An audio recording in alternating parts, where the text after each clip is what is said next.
කතාවට ආවතින් ඔයා අද මාගෙම කරගන්නද රහසක් කියලා කිව්වොත් ඔයා මට මාවෙනම් නුඹේ අග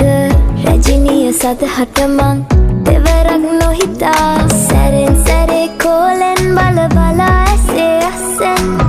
බොරුවට එපා වගේ හිඳින්න එපා රවන්න එපා ටිකෙන් ටිකේ ආලෙන් පුරවලා හිතේ හිස්තැන් නුඹ මට හිතක් වටින කෙනා නිසා චුට්ටක් කතාවට ආවොතින් ඔයා අද මාගෙම කරගන්නද රහසක් කියලා කිව්වොත් ඔයා මට මාවෙනම් නුඹේ අග රැජිනිය සදහට මං දෙවරක් නොහිතා චුට්ටක් කතාවට